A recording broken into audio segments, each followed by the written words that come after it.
তুমি 3-4 মাসের জন্য উদাও হয়ে যাও, আনসোশ্যাল হয়ে যাও, তুমি অসামাজিক হয়ে যাও, কোনো সমস্যা নাই।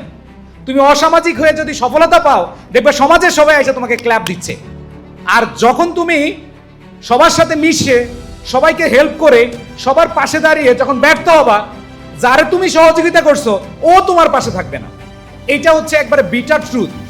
সো আমি তোমাদের উদ্দেশ্যে বলছি, এই অল্প সময় আছে, এই অল্প সময়ে বেস্ট ট্রাই করে যাও, মনের দরজা অফ করে দাও, নিজের নফসকে কন্ট্রোল করো, অ্যান্ড দেন তোমরা তোমাদের রুমের দরজা অফ করে নিজেকে আত্মগঠনে অনেক বেশি বলিয়ান করো। তাহলে ইনশাল্লাহ তুমি যেই টার্গেট নিচ্ছ সেটা অ্যাচিভ করতে পারবা। তোমরা এখন সফলতার পথে বা সফলতার পাওয়ার একটা লক্ষ্যে যে কাজ করে যাচ্ছ, সেটা খুব দ্রুতই তোমরা হাতে পেয়ে যাচ্ছ।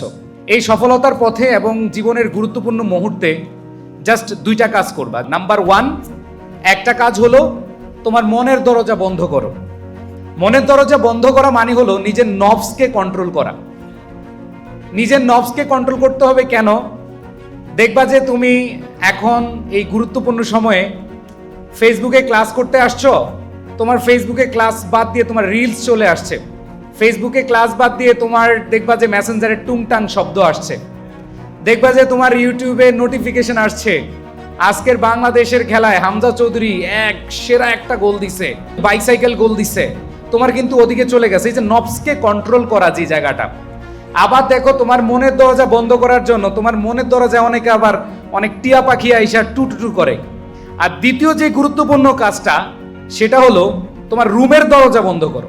রুমের দরজা বন্ধ করা মানে হলো যে আমরা স্বাভাবিকভাবে অফলাইনে যে কাজগুলো করে থাকি, ধরো বন্ধু বান্ধবের সাথে আড্ডা দিতে গিয়ে সময় নষ্ট হয়, ধরো হচ্ছে একটা ক্রিকেট খেলা হচ্ছে, ক্রিকেট খেলা দেখতে চলে গেছো, যে এই টুর্নামেন্ট তো আর হবে না, আমি চলে যাই খেলাটা দেখতে, ফুটবল খেলা দেখতে চলে গেছো। অথবা একটা পার্টির আয়োজন করেছে, অথবা কারো বিয়ের অনুষ্ঠান, তুমি সেখানে যাবা। তুমি অলরেডি চিন্তা করছো, ও অমুকের বিয়ে, এটা তো আর ফিরে আসবে না, তাইলে আমি যাই একটু। তো মনে রাখবা, তুমি নিজের রুমের দরজাটা যদি বন্ধ করতে পারো, তাহলে দেখবা তোমার এই আত্মগঠনের সময়টা অনেক ইফেক্টিভলি ইউজ হবে। তুমি সেখানে বেশি পরিশ্রম করে, বেশি সময় কাজে লাগিয়ে, তুমি তোমার ধৈর্য শক্তি দিয়ে তোমার যেই টার্গেটটা আছে, যে স্বপ্নটা রয়েছে, সেই স্বপ্নটা পূরণ করতে পারবে।